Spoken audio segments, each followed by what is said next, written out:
The basement door slammed shut. Elena's heart pounded against her ribs as she pressed her back against the cold concrete wall, one hand clamped over the man's mouth. His blood soaked through her work apron, warm, sticky, terrifyingly real. Above them, heavy boots thundered down the alley. Flashlight beams sliced through the grimy window, voices barking orders in Russian she couldn't understand. Her son was asleep upstairs, 7 years old, alone. The man's eyes locked onto hers in the darkness, gray, sharp, intense despite the pain. He didn't struggle, didn't panic. He just watched her, as if measuring whether she'd give him up. She shook her head. Not yet, not yet. The footsteps stopped right outside her door. In 27 years, Elena had made countless choices, most of them forced by poverty survival, or the fists of a man who claimed to love her. But 20 minutes ago, when she dragged a bleeding stranger into the alley behind the bar where she worked, she made a choice that would change everything. She just didn't know it yet. But 12 hours earlier, Elena's biggest worry was whether $43 would last until Friday. If this story gripped you from the first line, hit that like button and share it with someone who needs to hear it today. Subscribe and turn on notifications, because this is just the beginning and you won't want to miss what happens next. At 6 o'clock in the morning, the alarm on an old phone with a cracked screen let out a shrill, grating scream. Elna opened her eyes and stared up at the ceiling. A new water stain had spread in the corner of the room, dark brown and blotched, creeping wider than it had been yesterday. She would have to tell the landlord again. Not that the landlord would do anything, but at least she'd said it. This cramped studio apartment was all she could afford. The walls were laced with cracks, like a spider's web, the paint peeling away, in chips, and the smell of damp mold seeping out from the corners, no matter how many times she scrubbed. But it was safe. It was hers. And most importantly, Ryan didn't know this address. Elna sat up her back, aching the way it did every morning. The mattress was 12 years old, its springs stabbing into her. In 3 places, but she'd learned how to sleep around them. Her gaze drifted to the photograph on the nightstand. Her mother wearing that gentle smile, taken 2 years before she died. Cancer had stolen her piece by piece, and Elna had sat beside the hospital bed every night, until the very last moment. The medical debt was still there like a ghost that refused to leave.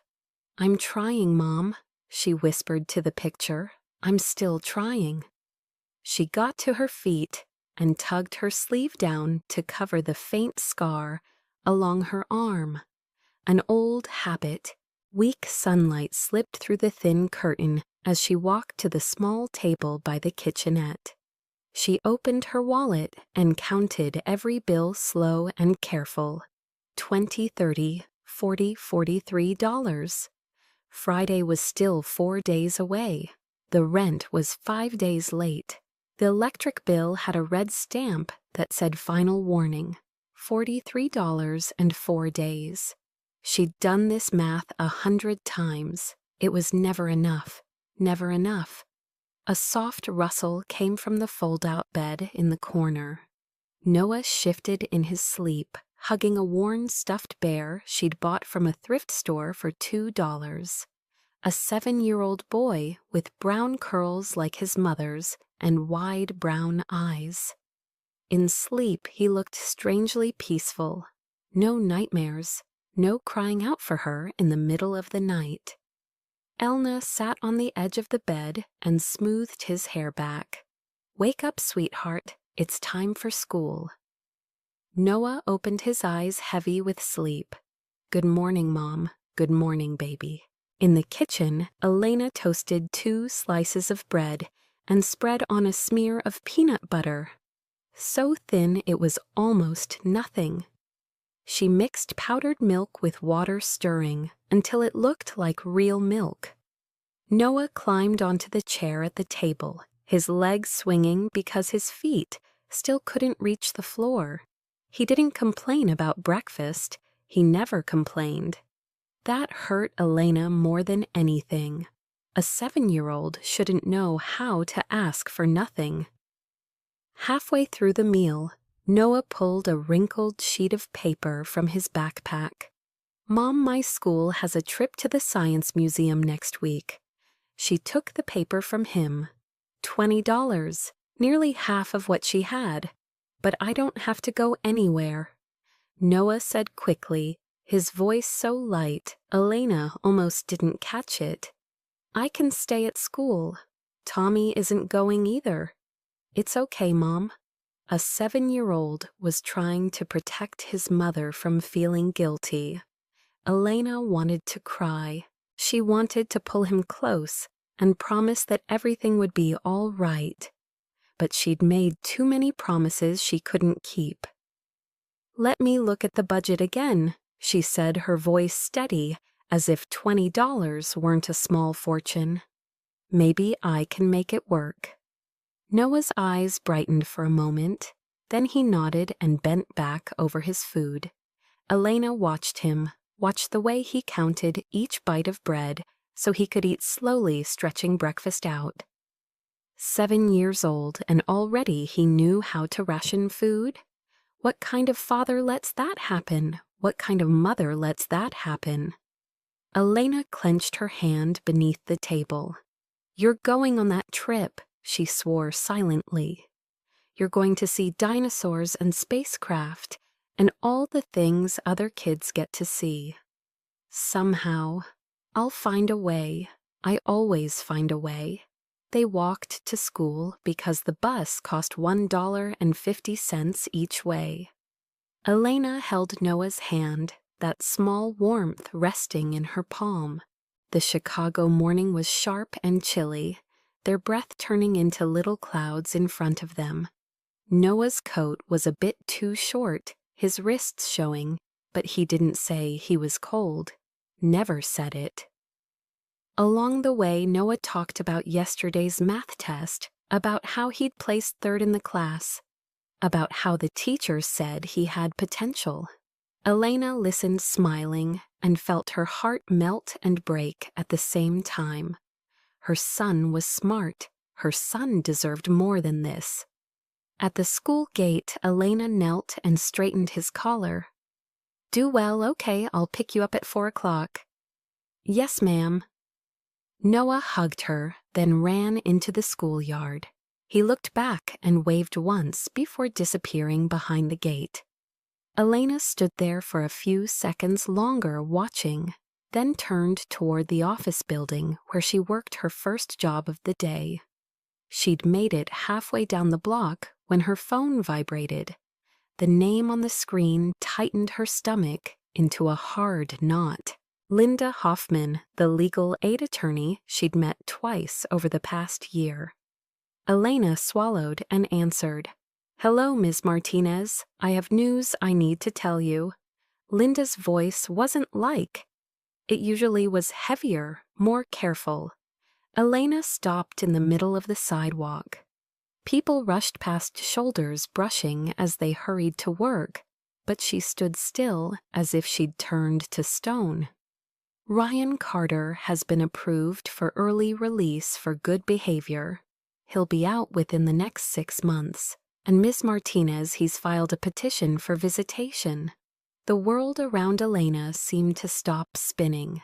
The car horns, the voices, the footsteps on the pavement, all of it fell away. There was only her heartbeat thundering in her ears, fast and panicked.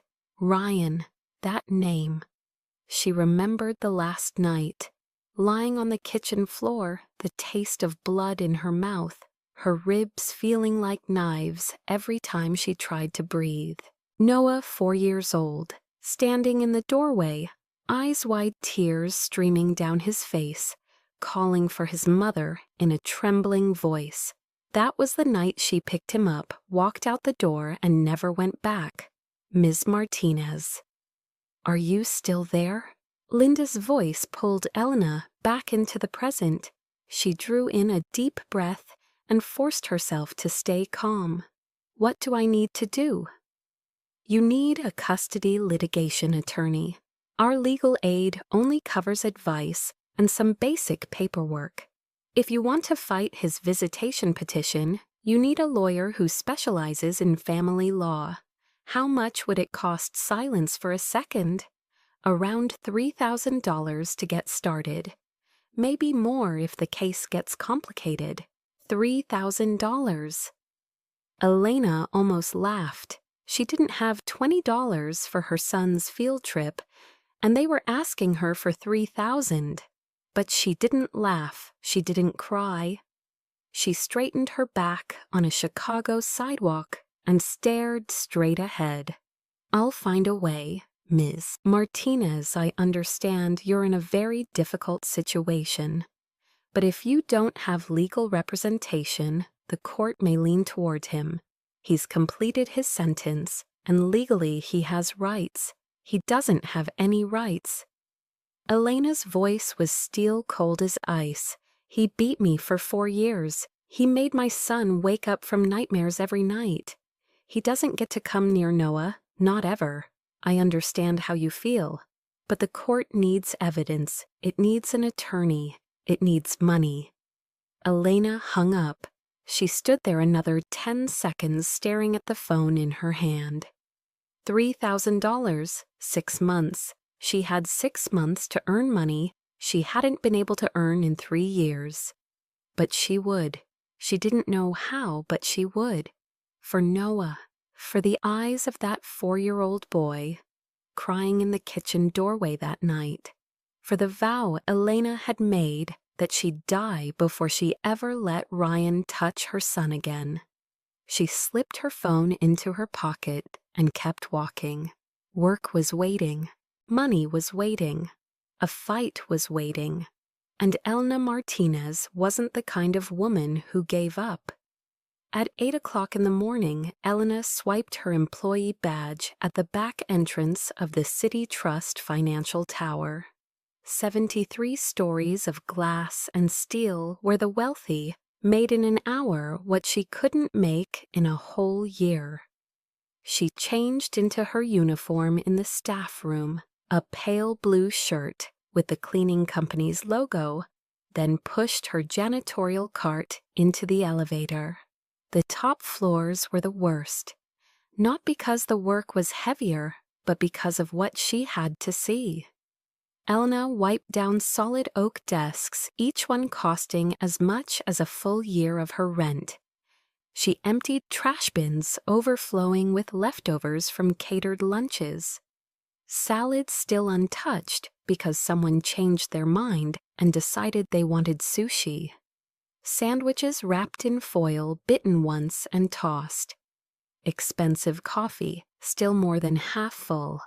On the 42nd floor, she stopped in front of a trash can. A grilled chicken sandwich with avocado and lettuce, still sealed in its plastic container untouched. Someone had ordered it and then changed their mind or forgotten about it. Elena's stomach tightened and growled. She hadn't eaten breakfast. The 2 slices of bread with peanut butter had all gone to Noah. She stood there staring at the sandwich. No one would know. No one would care. This food would go straight to a landfill, rotting alongside tons of other leftovers from this city. But Elna didn't pick it up. She closed the lid of the trash can and pushed her cart onward. There were things she'd lost, a home money safety, sometimes even hope. But there was one thing she held on to at all costs: her dignity. She wasn't someone who dug through trash to eat. She was a worker. She earned her money with her own sweat. And she wouldn't let anyone, not even herself, forget that. Elena, you look so tired. Is something wrong, Maria? Her Mexican coworker on the same shift rolled her cart up beside Elena's. a middle-aged woman with warm eyes and an easy smile, one of the few people here who truly cared. Elena shrugged and let a faint smile show. I've survived worse.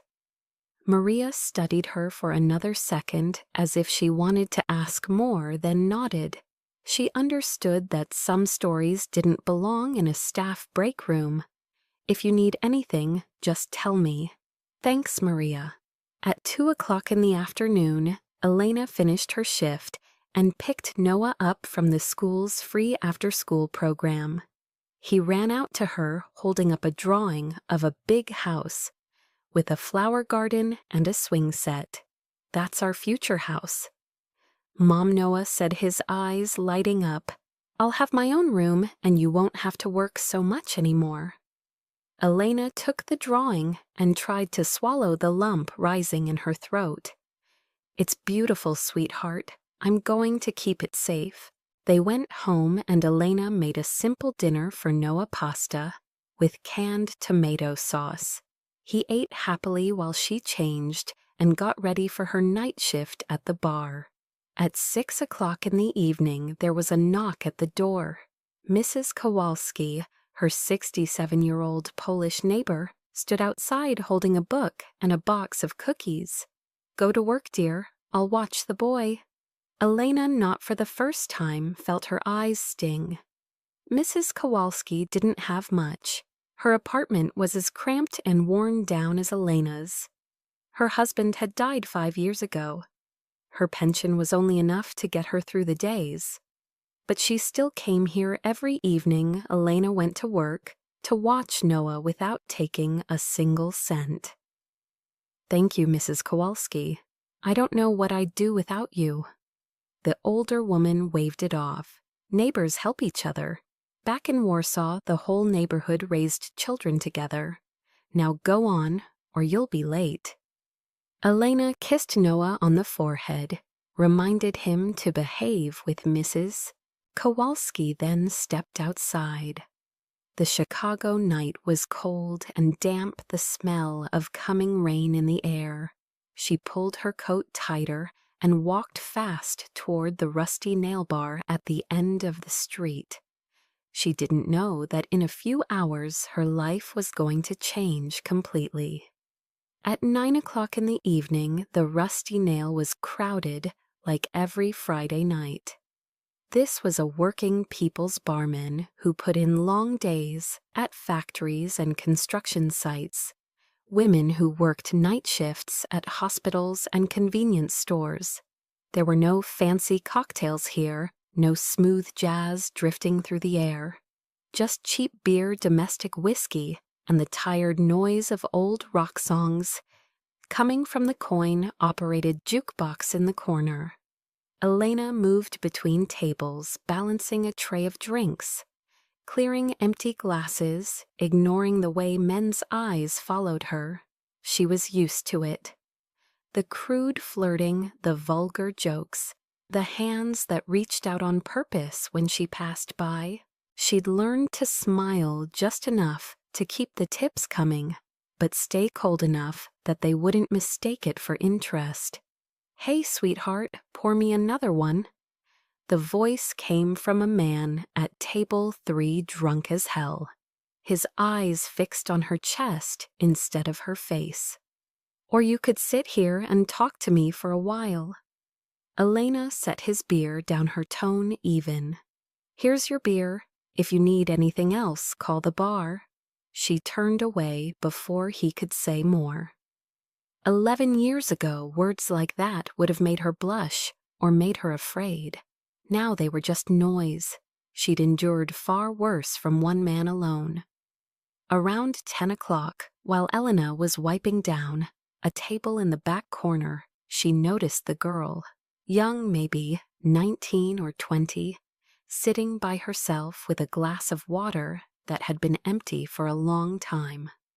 The girl kept her head-lowered hair falling forward to hide her face, but not enough to conceal swollen eyes and a bruise on her neck. The bruise had the shape of fingers. Elena knew because she'd worn bruises just like that. Her heart tightened. She looked at the girl and saw herself 5 years earlier, sitting in the corner of a coffee shop trying to hide the damage, wondering how to get out, wondering if anyone saw, wondering if anyone cared. No one had come to ask her that day. Elena took a fresh glass of water and walked over. She set it down gently, then pulled a paper napkin and a pen from her apron. She wrote a string of numbers, the domestic violence hotline she'd memorized long ago. She slid the napkin toward the girl without saying much, without questions, without judgment. Just 2 words, "When you're ready." The girl looked up, her red-rimmed eyes meeting Elena's. For a moment they held each other's gaze, and an understanding that didn't need language passed between them. The girl took the napkin, folded it, and tucked it into her pocket. She didn't say anything, but she nodded, and for Elena, that was enough. At 10:30, the bar door opened and 3 men walked in. Elena knew at once they didn't belong here. Black clothes from head to toe, expensive in a quiet way. Not flashy designer labels, but the kind that looked custom-made to hide something inside. They spoke to one another in Russian, their voices low and clipped. One of the 3 had a long scar running from his temple down to his chin, twisting one side of his face. His eyes swept the room as if he were searching for someone or memorizing every exit. Elena felt cold creep up the back of her neck. The survival instinct she'd sharpened over 4 years with Ryan screamed inside her head, "Stay away, danger." She served them because it was her job, but she didn't meet their eyes, didn't linger longer than she had to, didn't give them a reason to remember her face. 3 bottles of vodka, no conversation, just sitting there, watching, waiting. At 11:30, they stood left cash on the table and walked out. The door swung shut behind them, and Elena let out a breath she hadn't realized she'd been holding. Outside, the rain had started. The first drops tapped against the window, then grew heavier, then turned into a hard downpour. Lightning flashed along the horizon, and thunder rolled like a warning that something was coming. Tony, the manager, called to Elena. "Martinez, it's busy tonight. Can you stay until midnight?" Elena thought of Noah asleep at home, of Mrs. Kowalski, probably dozing on the sofa, of the tips she needed for the $20 for the field trip, and the $3,000 for a lawyer. Okay. She nodded. She didn't know that staying 1 more hour would change her entire life. At 11:47 in the evening, Elena pushed open the back door of the Rusty Nail, carrying 2 heavy trash bags in her hands. The rain was coming down in sheets, turning the alley into a narrow little river flowing toward the storm drain. Thunder and lightning tore across the sky, lighting up soot, dark brick walls, and rusted dumpsters for a split second before darkness swallowed everything again. Elena hurried toward the large dumpster at the far end of the alley, fighting to keep the bags from being ripped out of her grip by the wind. She'd just thrown the bags into the bin when she heard it, tires shrieking on wet pavement, metal slamming into metal, glass shattering, then gunfire, 1 shot, 2 shots, 3 shots in quick succession. Elena froze. Survival instinct shoved her behind the big dumpster. Her back pressed hard to the icy brick wall. Her heart hammered wildly in her chest as she cracked her eyes open and looked toward the mouth of the alley. 2 black SUVs had boxed in a silver Mercedes. Steam rose from the Mercedes hood, the windshield was smashed to pieces, and the body was caved in on one side from the impact. The car door flew open, and she saw them, men dressed in black, exactly like the group of customers from the bar. They were firing into the Mercedes. A man tumbled out of the passenger seat, blood spreading across the wet road. He didn't move. Dead. He was dead, but the driver was still alive. Elena saw him lunge out a gun in his hand, firing back. One attacker went down, then another, but the man from the Mercedes was hit too. She saw him stagger, one hand clamped over his shoulder, blood leaking through the gaps between his fingers. He fired one more shot and ran not toward the main street, but into the alley, toward her. A shout in Russian rang out behind him. "Find him! He's bleeding! He can't get far!" Elena held her breath and pressed deeper into the shadows behind the dumpster. The man staggered closer, each step heavier than the last. He tripped his knee, smashing into the wet pavement, then fought to get back up. In the flash of lightning, Elena saw his face.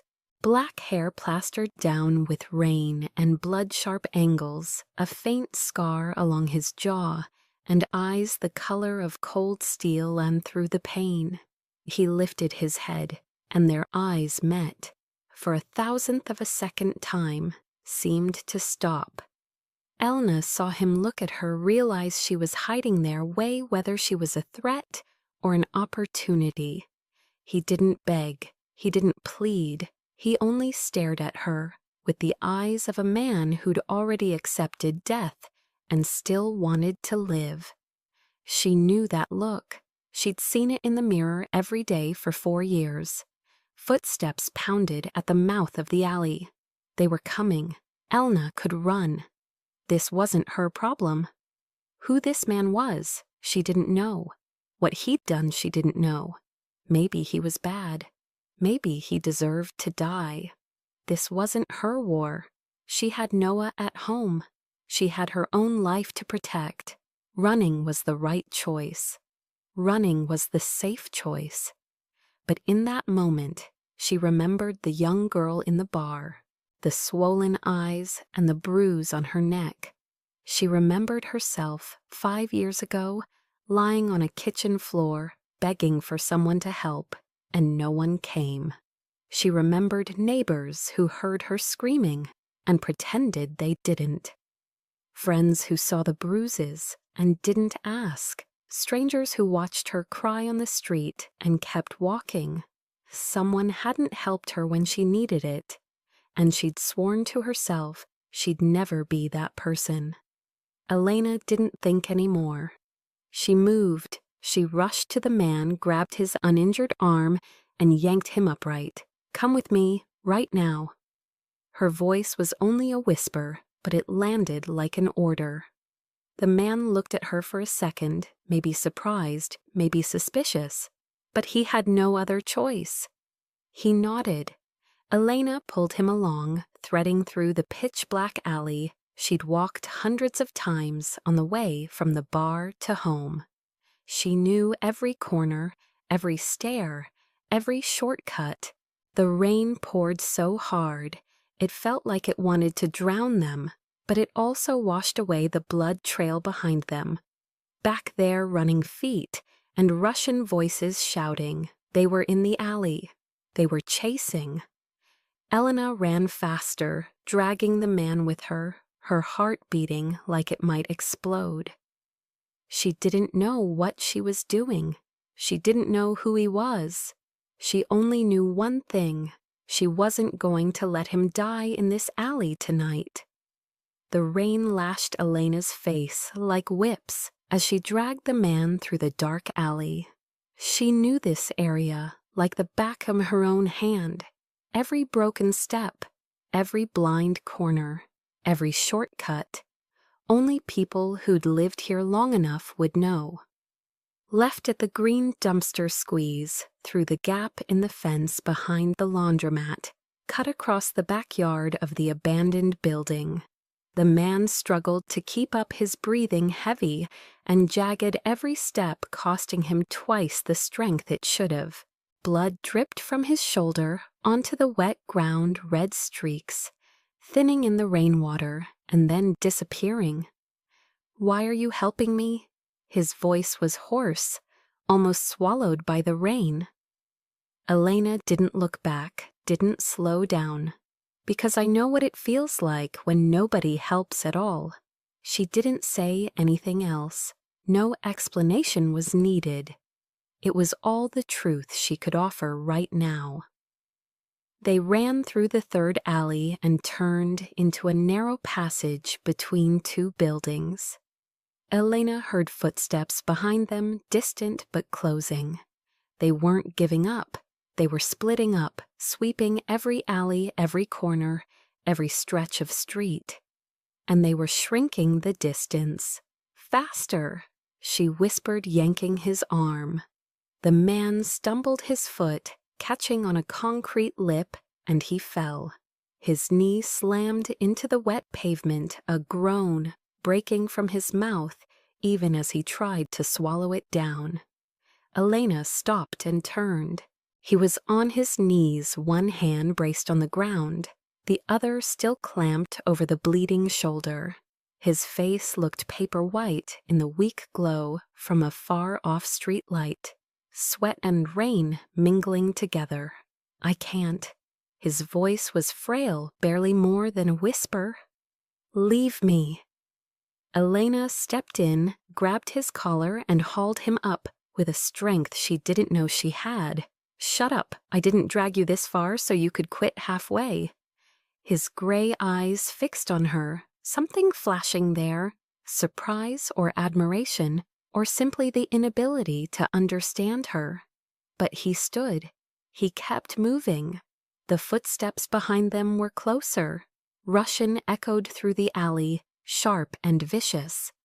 Elena recognized that voice, one of the men from the bar. They were near, too near. She saw her building at the end of the alley, the familiar brick wall, and the iron door leading down to the basement. She'd never been so glad to see her shabby place. Go. Elena pulled him toward the basement door and fished her keys from her apron pocket with trembling hands. The key slipped from her fingers once then, twice her heart pounding like a war drum. The footsteps were at the mouth of the alley. They were about to see. Finally the lock gave. She shoved the door open, pushed the man inside, first, then lunged in after him.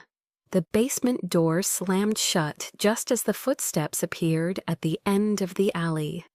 Elna pressed her back to the icy concrete wall, one hand over the man's mouth so he wouldn't make a sound. His blood soaked through her apron, warm, sticky, frighteningly real. Above them, heavy shoes hammered across the ground. Flashlight beams slicing through the small, dust-filmed basement window. Voices barking orders in Russian she couldn't understand. Her son was asleep upstairs, 7 years old, alone. In the dark, the man's eyes locked onto hers, gray, sharp, fierce, even through the pain. He didn't struggle, he didn't panic. He only watched her as if weighing whether she would hand him over. She shook her head. Not yet, not now. The footsteps stopped right in front of her door. The basement was pitch black, the air damp and heavy, seeping into Elna's lungs with every breath. She could feel the icy concrete wall against her back, feel her heart pounding like it had gone mad. Inside her chest, feel the blood of the stranger soaking into the palm of her hand as she covered his mouth. Warm, sticky. So real it made her want to scream. But she couldn't scream. She couldn't breathe too hard. She couldn't do anything except stand still, like a statue in the dark, and pray the men outside would leave. Above them, boots struck the pavement like war drums. 1 pair, 2 pairs, 3 pairs. They were closing in, checking every corner, every door, every patch of darkness. A flashlight swept across the basement's small window, a cold white blade of light cutting through the black and then vanishing. Elena held her breath. The man in her hands held his breath too. They stood there, two strangers sharing the same fear, the same frantic heartbeat. Russian rose up directly over their heads, sharp and clipped. Elena didn't understand Russian, but she understood that tone. The tone of predators driving prey into its last corner. One voice gave an order, the others answered. She heard a door slam. Somewhere nearby, heard someone shout in English for them to get the hell out, and then the footsteps moved on. They were checking every building. They were coming to her door. And then another sound, a door upstairs. Elena's heart stopped for a beat. Noah, no, no, no. She nearly let go, nearly bolted up the stairs, nearly screamed her son's name. But the man in her grip tightened his hand gently around her wrist, a small gesture, but enough to pull her back to the present. She listened, her heart beating like it might explode.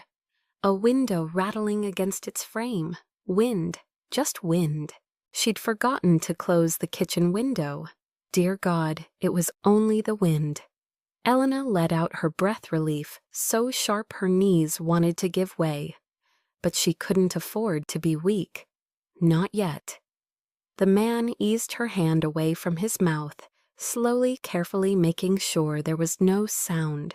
He tilted his head toward her, his lips nearly brushing her ear, as he whispered, "Your son is upstairs."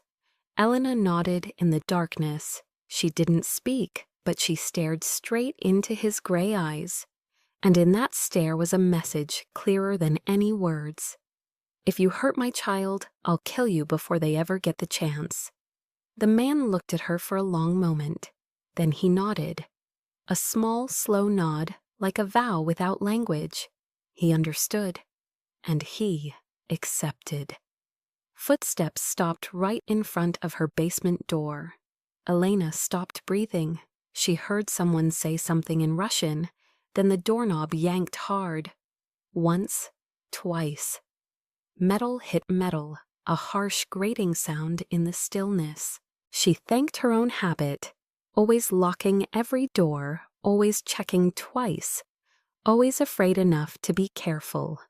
Ryan had taught her that. At least he'd taught her something useful.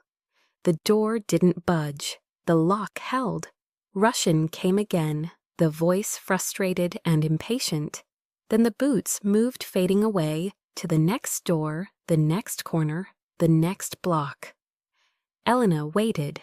1 minute, 2 minutes, 3 minutes long as an entire lifetime. The rain still hammered outside, thunder still growled in the distance, but the footsteps were gone. The Russian had fallen silent. There was only darkness, the smell of damp, and the heavy breathing of two strangers in a cramped basement. Elena lowered her hand and straightened, but her legs trembled as if they might fold. What had she just done? She'd hidden a stranger in her home, a man being hunted by armed men, a man bleeding and possibly dying on the concrete floor of her basement. She was out of her mind, completely out of her mind. But it was too late to turn back. The man leaned against the wall and slid down until he sat on the cold concrete. His breathing was rough and fast, his hand still pressed to the bleeding shoulder. In the darkness, she couldn't see his face clearly, but she could see his gray eyes shining as he looked at her. "Thank you." His voice was hoarse, weak, but sincere. Elena didn't answer.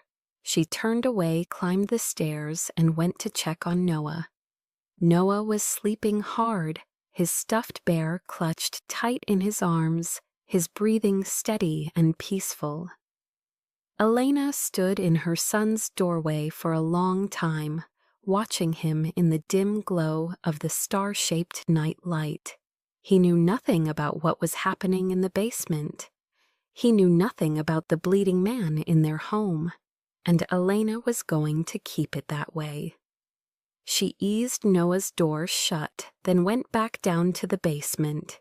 She pulled a box of candles from the kitchen drawer, the cheap ones she kept for power outages, and an old first aid kit she'd used more times than she wanted to remember. In the basement, she lit 3 candles and set them on the concrete floor. The flickering light pushed back the darkness, and for the first time Elena could see clearly the man she'd saved. He sat with his back against the wall, his face drained pale from blood-loss sweat beading along his forehead. Black hair plastered down with rain and blood, an angular face, with sharp lines, a faint scar along his left jaw, and gray eyes fixed on her without blinking sharp even through pain. He looked about 35 or 36, and even sitting on the floor with a bleeding wound, he still carried a kind of authority, like a wounded wolf that was still dangerous. Elena knelt beside him and opened the first aid kit. "I need to see the wound." The man nodded and pulled off his suit jacket and his shirt with slow, painful movements. The wound was worse than she'd thought. The bullet had gone through his shoulder, leaving an entry hole in front and an exit hole in back blood still seeping out in a slow, stubborn flow. His left side had a long gash, probably from shattered glass, from the crash not deep, but bleeding hard. She needed to stitch it. She didn't have anesthetic. She didn't have medical sutures. She had only an ordinary sewing needle thread meant for clothes and a bottle of cheap vodka to disinfect. Elena looked at him. "It's going to hurt. Do it." She poured vodka over the wound. The man clenched his teeth, his jaw locking tight, but he didn't make a sound. She threaded the needle and began stitching the cut along his side with steady, precise stitches. She'd done this many times before, on her own body. Nights when Ryan beat her and she couldn't go to the hospital because he wouldn't allow it.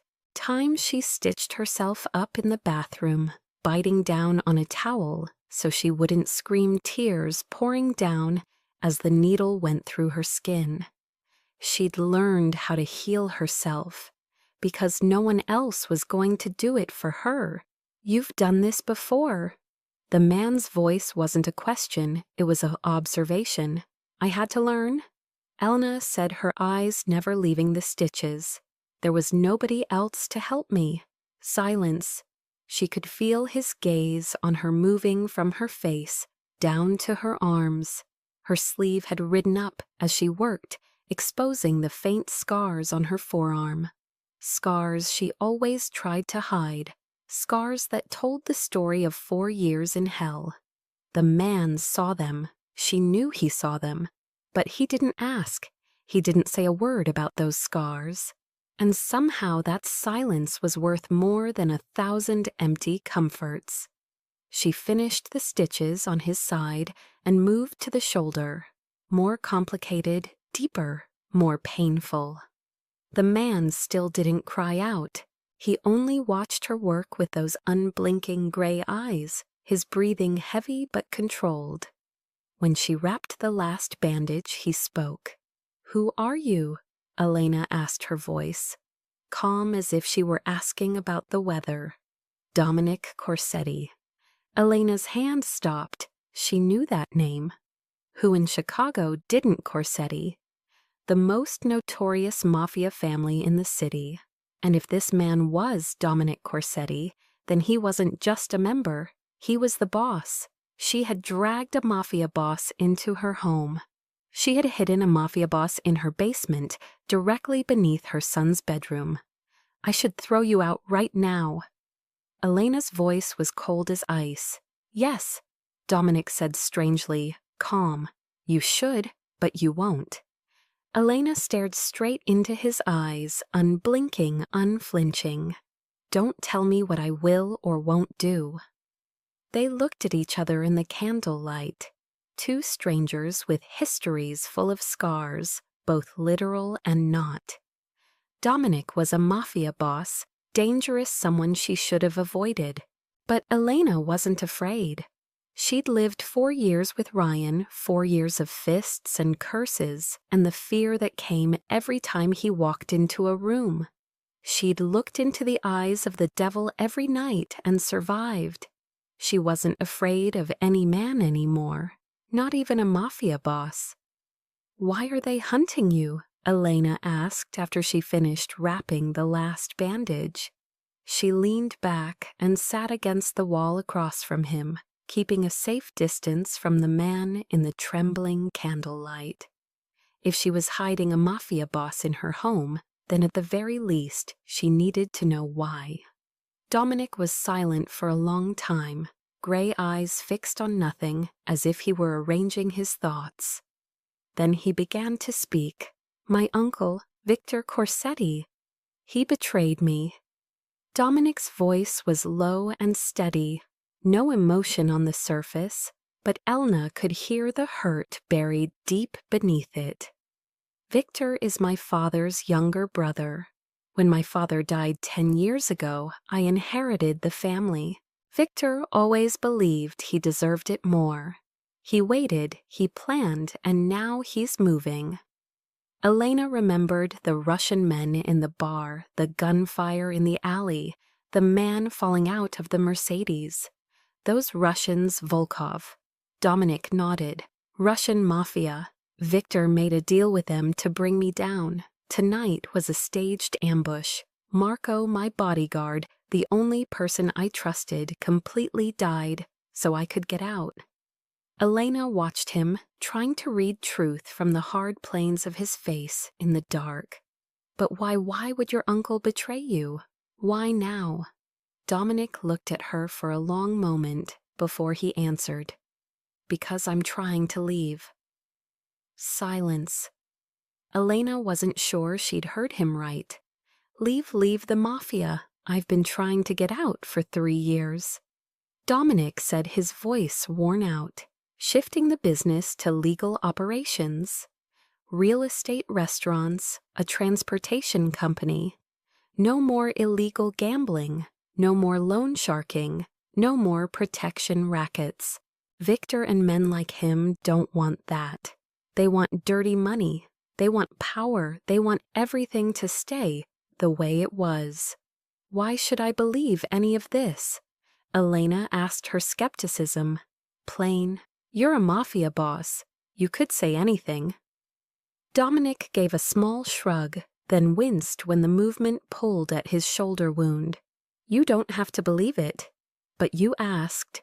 Silence again. Then he went on, not to convince her, but as if he needed to say these things out loud. 3 years ago, there was a deal with a human trafficking ring out of Eastern Europe. Huge profit. Victor and the others wanted in. I refused. I didn't just refuse. I broke the whole operation. Elena stared at him, saying nothing. That cost me 2 of my men. Dominic's voice dropped. 2 loyal men killed because I dared to say no to selling human beings. Victor never forgave me for that. He stopped and drew a deep breath, as if trying to steady the pain. "Do you know St. Mary's Orphanage on the south side of the city, Elena did? Who in this neighborhood didn't? The only orphanage in the area that hadn't shut down for lack of funding.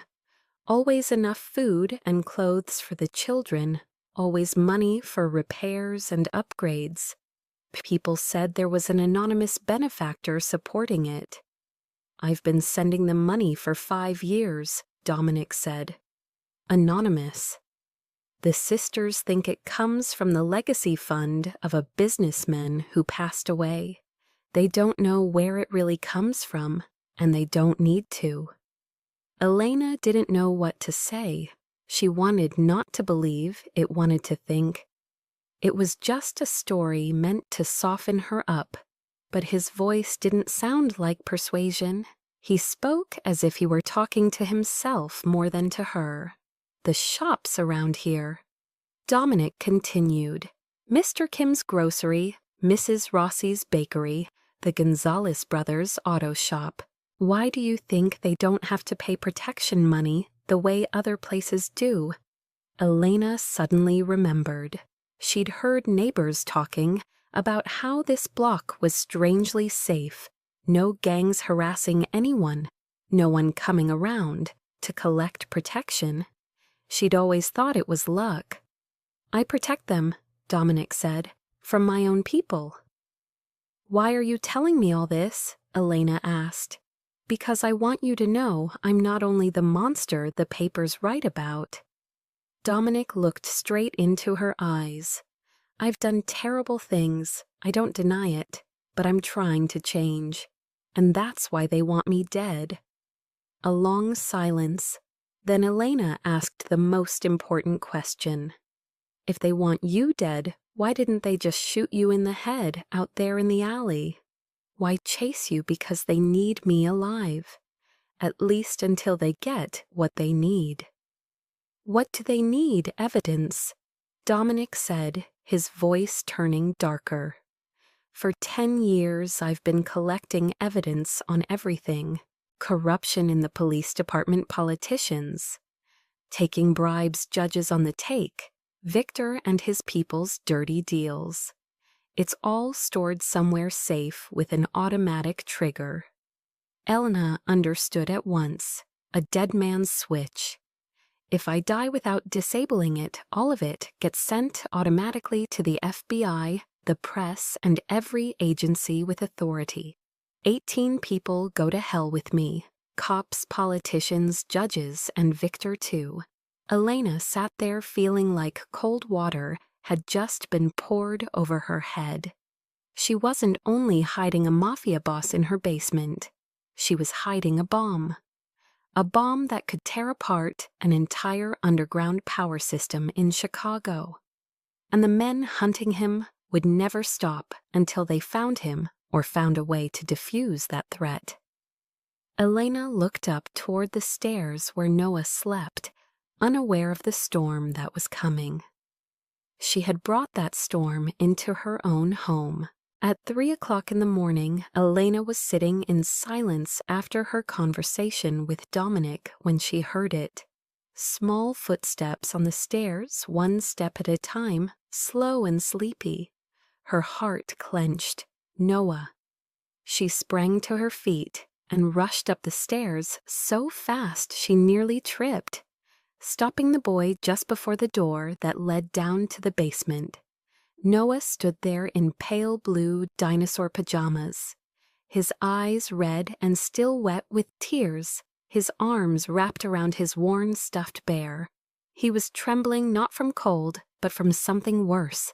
"Mom." His voice was tiny and frightened. "I had a nightmare." Elena knelt and pulled him tight against her. Her heart ached as she felt his small body shaking in her arms. "What did you dream about, sweetheart?" "The bad man." Noah whispered into her shoulder, his voice catching. "The bad man hit you again. I saw you on the floor and you didn't get up. I called you and you didn't answer." Elena closed her eyes and tried to swallow the lump in her throat. 3 years. 3 years since she'd taken Noah and left Ryan, and he still had these nightmares.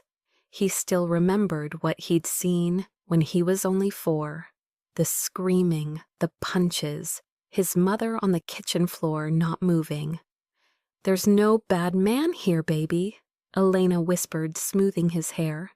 "It's just you and me. We're safe, but I'm scared. I know you're scared, but I promise you I won't let anyone hurt you. Not ever." She carried Noah back to bed. The tiny room with dinosaur pictures on the walls and a star-shaped nightlight. She set him down, pulled the blanket up, and lay beside him. "Want me to sing to you?" Noah nodded, his eyes still wet, but the fear easing. Elena began to sing softly, the song her mother used to sing to her when she was little.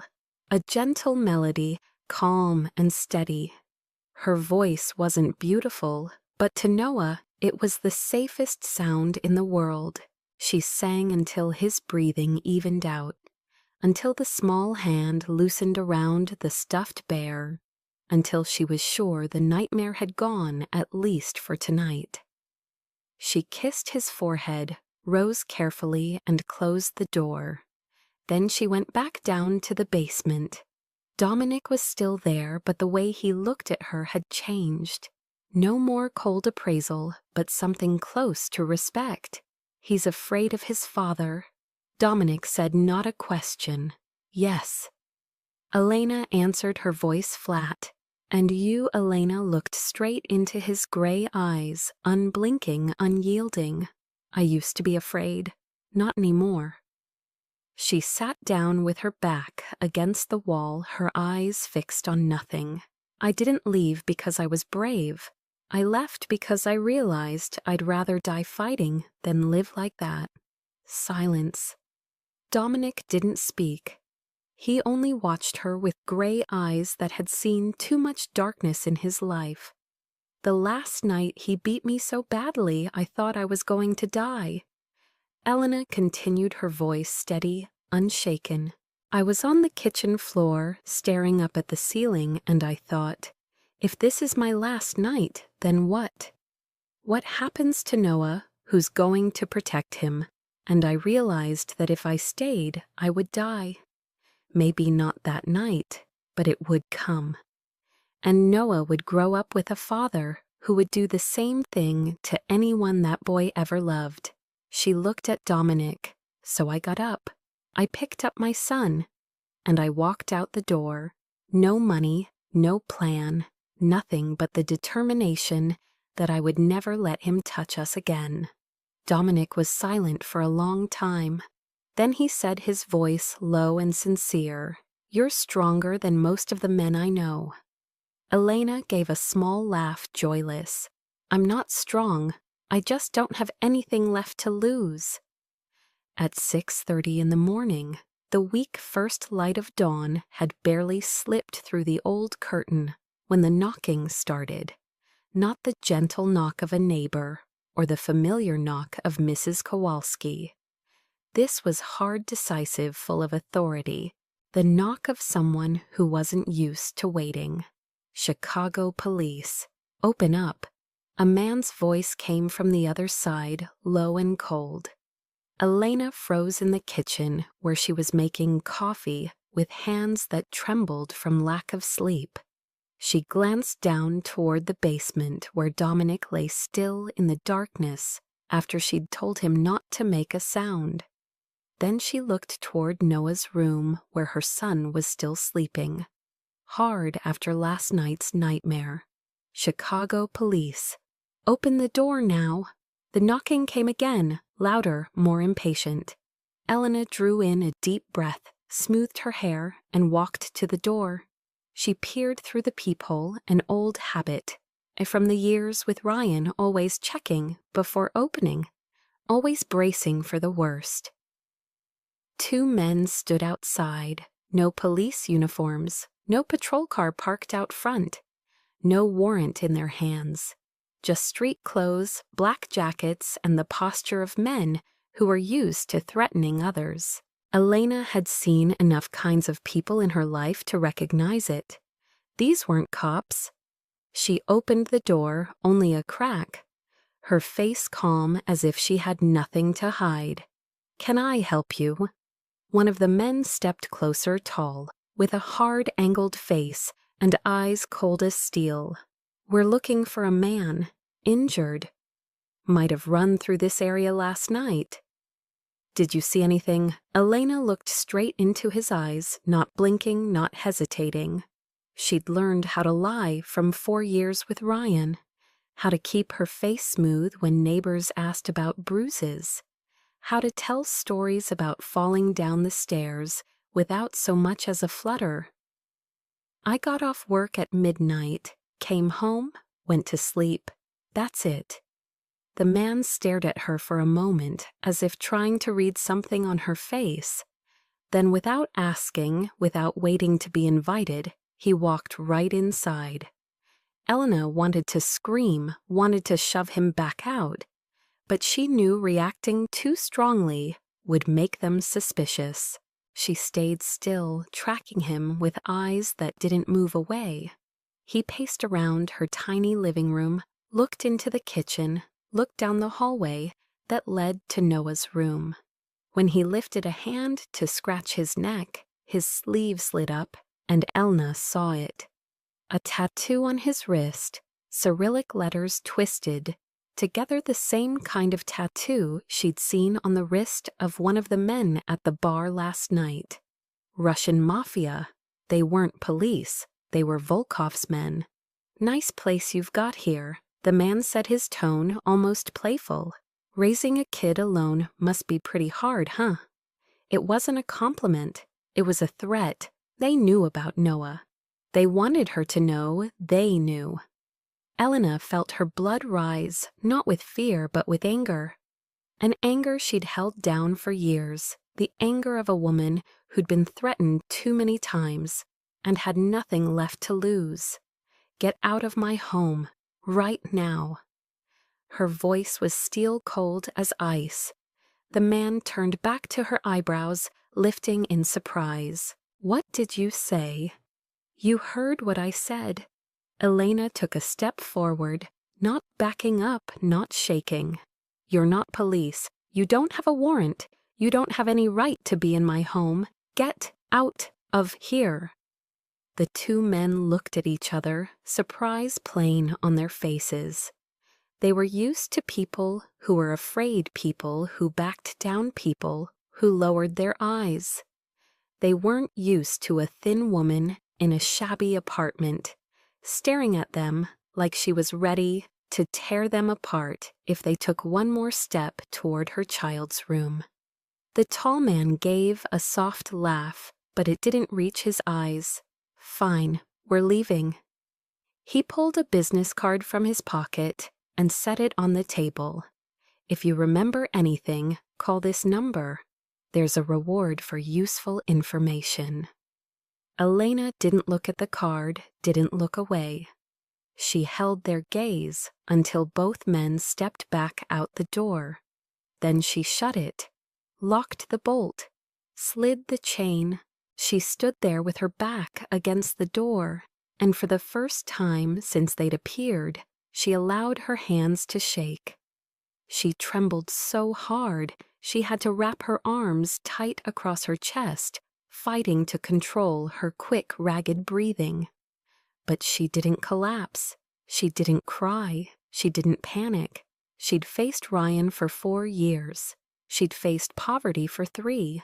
She'd faced the fear of losing her child, the fear of not having enough to eat, the fear of being thrown out of her home. These men, no matter how dangerous, were only one more fear on the long list of fears she'd learned to live with. And Elena Martinez wasn't the kind of woman fear could beat. Elena waited until she was sure the men pretending to be police had truly gone. Then she went down to the basement. Dominic sat in the darkness with his back against the wall, gray eyes wide and alert. He'd heard everything. They'll come back. Elena said, her voice without emotion. You need to leave, I know. Dominic nodded slowly. I'm arranging it.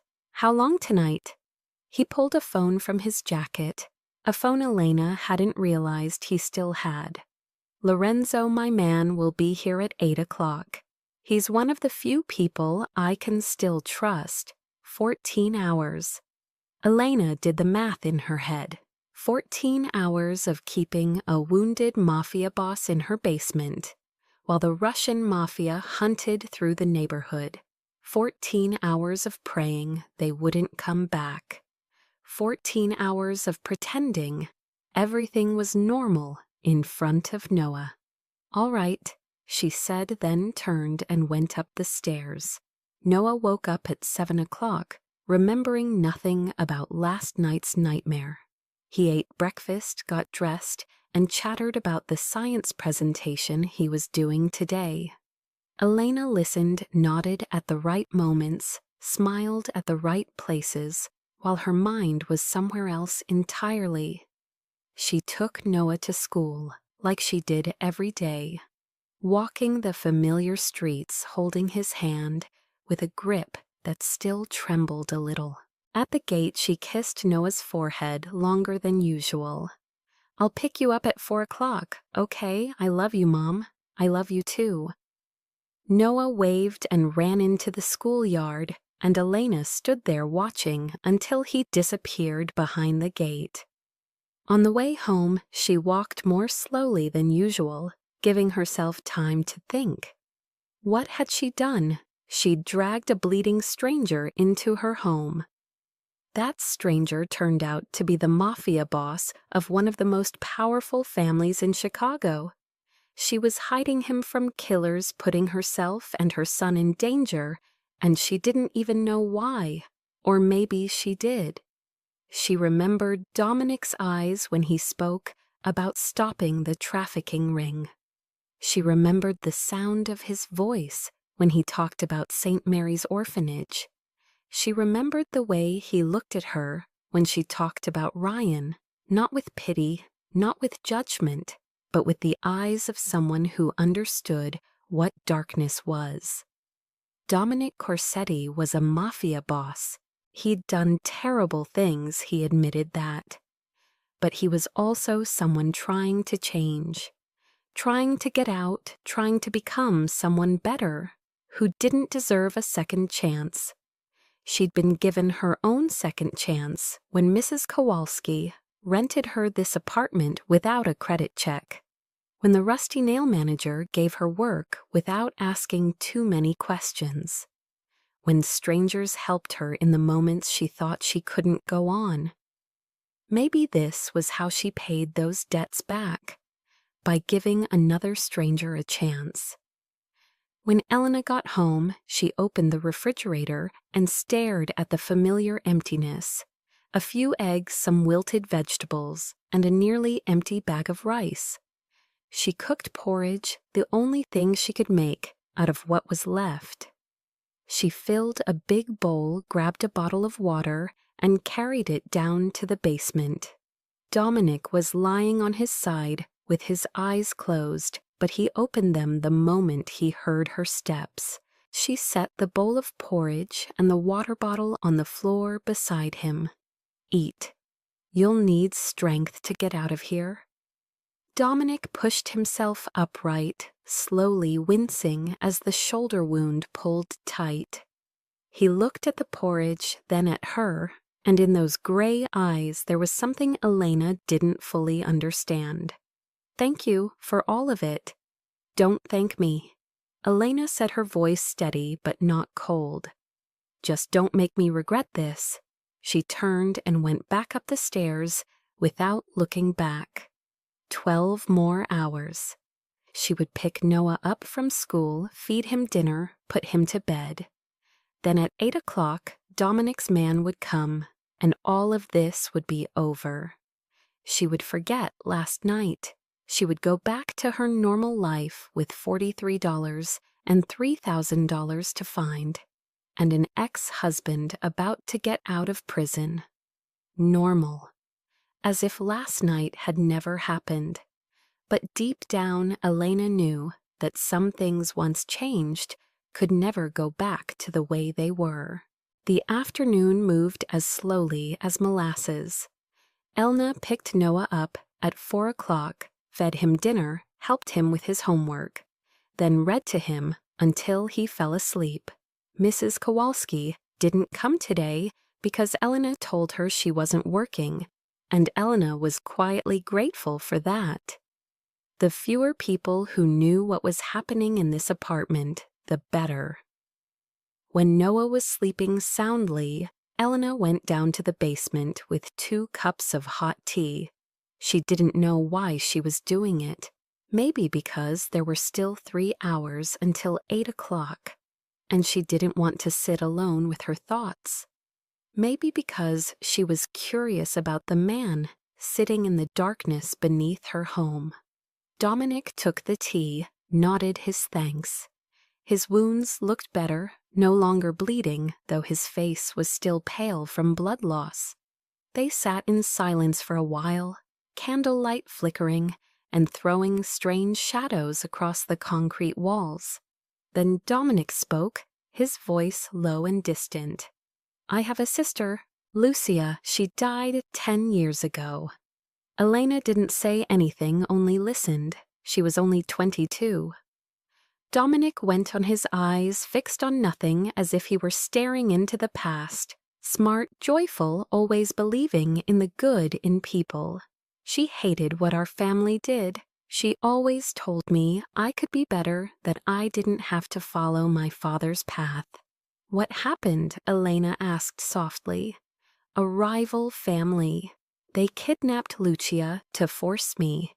I did everything they demanded, paid the ransom, gave up territory, but they still killed her. They sent me." Dominic stopped, his jaw tightening. "They sent me a box. Inside was the bracelet I gave her on her 18th birthday." A heavy silence settled over the basement. Elena knew this kind of silence, the kind that came when pain was too large for words.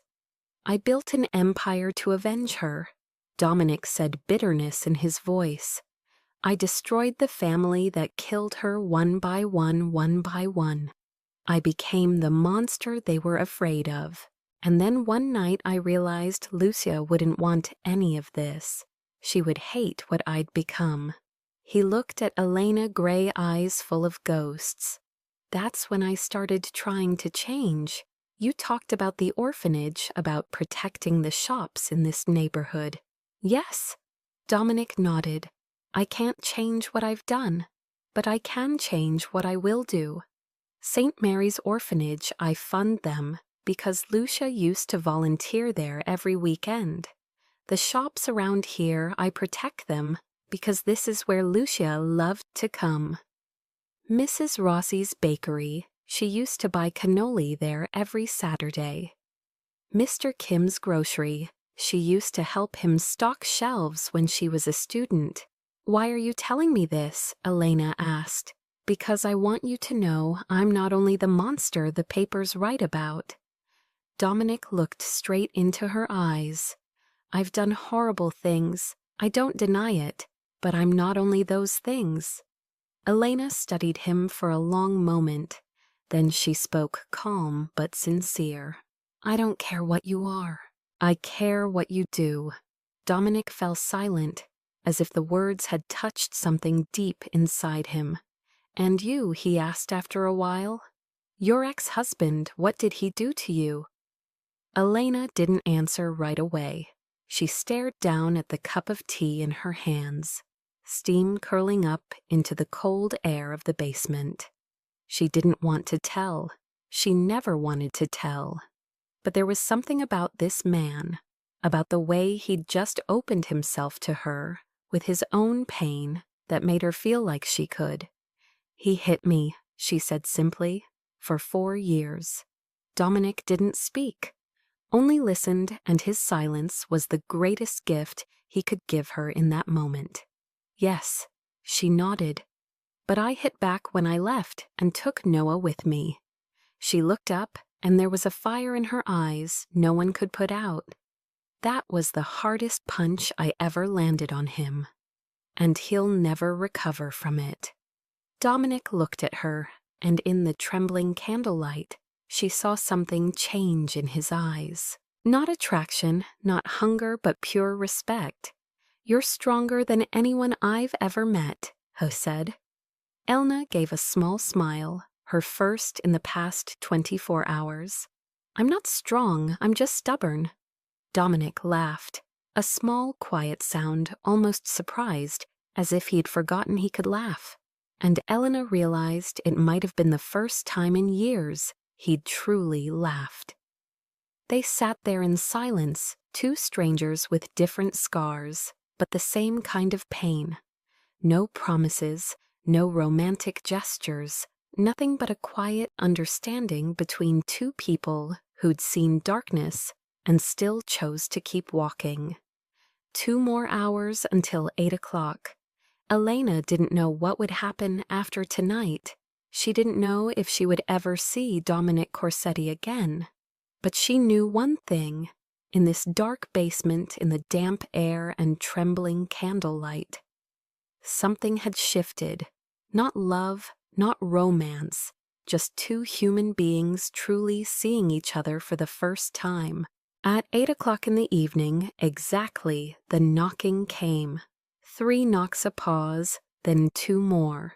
A code Elena didn't understand, but Dominic did. He got to his feet, immediately bracing a hand on the wall to keep his balance, his face tight with pain from the wound that still hadn't fully healed. Elna went up first and looked through the peephole.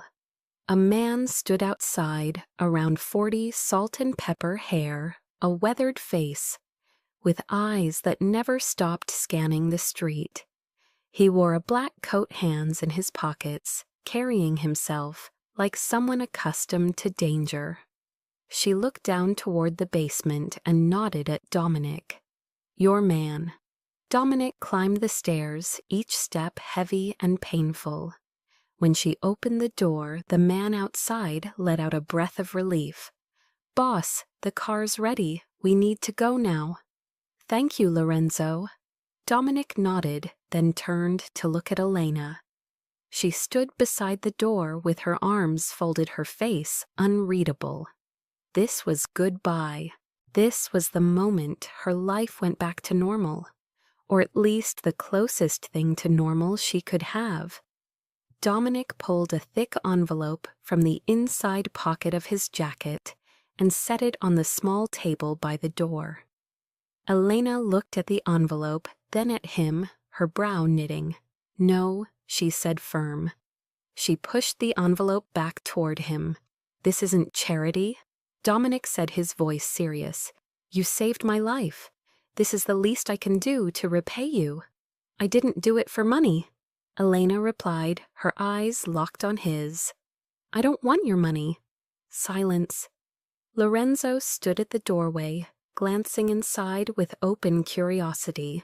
He had to be used to people taking money from his boss, not used to someone refusing. Dominic watched Elena for a long moment, gray eyes deep, as if trying to understand her.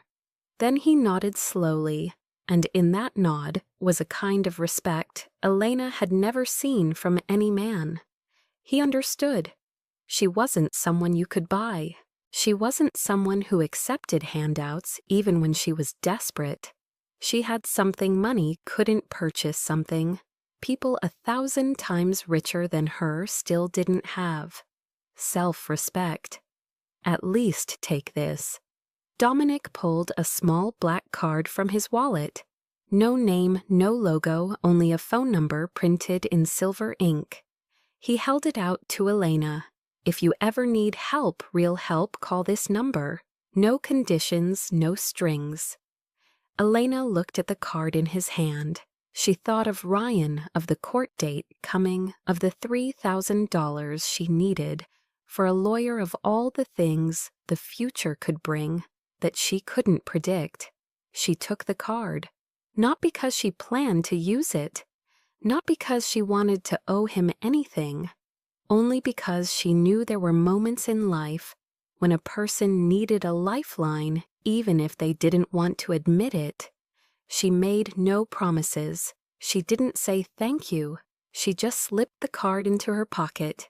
"Be careful," she said, and that was all. Dominic held her gaze for another second, as if he wanted to say something, then didn't. "You too." He stepped out, Lorenzo took his arm, and they moved toward the black car parked across the street. Elena stood in the doorway, watching until the car disappeared into the night. Then she shut the door, locked the bolt, and slid the chain. The apartment fell into a strange kind of silence. No more rough breathing from the basement. No more smell of blood and sweat. No more presence of the man who'd turned her life upside down over the past 24 hours. Elena looked at the envelope of money still sitting on the table where Dominic had left it, and she'd pushed it back. He hadn't taken it with him. She picked it up and opened it. Inside were $100 bills. She didn't count, but she could see it was a large amount, maybe enough to cover a full year of rent, maybe enough for the lawyer and the field trip, and a new warm coat for Noah. She stared at the money for a long moment. Then she put the envelope into the desk drawer along with the black card. She wouldn't spend it, but she wouldn't throw it away either. Maybe one day, if she truly needed it. If there was no other way, she would think again. But today wasn't that day. Elena turned off the light, climbed into bed, and for the first time in 24 hours, she closed her eyes and tried to sleep. 3 months passed as if that night had never happened. Elena still woke up at 6 o'clock in the morning, still counted every dollar in her wallet, still worked 2 jobs a day, and tried to keep everything from falling apart. The envelope of money and the black card were still in the drawer, and she hadn't opened it once. That was her rule. It was the only thing she could control in this life. But she'd asked for extra shifts at the bar 2 nights a week instead of 4, and the added tips were enough for her to set aside $20 for Noah's field trip. That morning when she handed the $20 bill and the permission slip to his teacher, Noah looked at her with eyes so bright it felt like she'd given him the whole world. That afternoon, when she picked Noah up at the school gate, he ran toward her so fast he almost fell. "Mom, Mom, I saw dinosaurs." His voice went high with excitement. "Real dinosaurs, Mom. I mean their bones, but they were huge. Mom, huge. As big as our whole house. I saw a T-Rex and a Triceratops, and one with a really long neck, but I forgot the name." Elena dropped to her knees and held him, feeling his small body tremble with excitement in her arms. She closed her eyes and breathed in the smell of his hair, the scent of sun and dust, and a childhood that still had room for wonder. $20, 2 weeks of extra shifts, nights without sleep, and meals she'd skipped. Every bit of it was worth it. Worth it 1,000,000 times over when she saw that smile on her son's face. The week after that, Elena was working the night shift at the Rusty Nail when she saw a familiar face, the young girl from 3 months ago, the one with swollen eyes and bruises on her neck, the one Elena had given the hotline number on a paper napkin. The girl walked in, but this time something was different. Her back was straighter, her eyes were brighter. No bruises, no frightened look like an animal trapped in a corner. She came up to the bar where Elna was drying a glass. "Do you remember me?" the girl asked, her voice trembling a little, but not from fear. Elna looked at her, and she remembered. Of course she remembered. "I remember." The girl smiled the first smile Elna had ever seen on that face. "You gave me that number. I called. I'm in a shelter now. They're helping me find work, helping me with paperwork so I can get away from him. I'm about to have my own apartment." Elena set the glass down and felt warmth spread through her chest.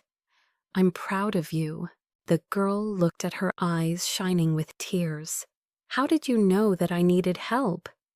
Elena looked into eyes that had once been full of fear and were now lit with hope, and she saw herself from 5 years ago, because I used to be you 5 years ago. A beat of silence. Then the girl cried, not crying from pain, but crying from release, crying because someone finally understood. Elna came around the bar and hugged her, the kind of hug shared by someone who'd walked through hell and lived long enough to tell the truth about it. She didn't need Dominic's money to do this. She didn't need anyone to help her help someone else. She only needed a paper napkin, a string of numbers, and 2 words. "When you're ready." That was all it took to change a life. That night, when she got home after her shift, Elena turned on the TV while she got ready for bed. The late news was on, and she froze when she heard the familiar words. A shootout between gangs on the south side last night. 5 dead, including 2 high-ranking members of the Volkov organization, and 1 person believed to be connected to the Corsetti family. Police are still investigating, but suspect this is part of an escalating underground war between criminal organizations in the city. Elena stared at the screen at the footage of the scene with police cars and yellow tape. She thought of Dominic, of his gray eyes of the story, about Lucia and the orphanage, and everything he'd told her in that dark basement that night.